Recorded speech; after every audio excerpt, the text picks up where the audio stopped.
Raggiungeremo Malgafedera attraverso corsi d'acqua, torrenti, qualche ponte sospeso e anche qualche pezzo attrezzato.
Giunti a questo bivio ci sono due possibilità: seguire il sentiero facile o seguire il sentiero attrezzato.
Dopo 7 km, 700 metri di dislivello e quasi 3 ore di camminata, giungiamo in Malgafedera. Ora ci sono due possibilità: o scendiamo e facciamo ritorno su quello che era il punto di partenza, quindi il lago di Pianoses, o proseguire per il rifugio Palmieri Croda da Lago.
In 6 ore, 16 km e quasi 1000 metri di dislivello positivo, concludiamo questo anello.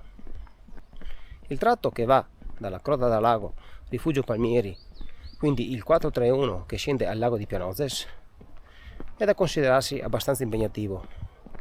Nulla di impossibile, ma molto ripido.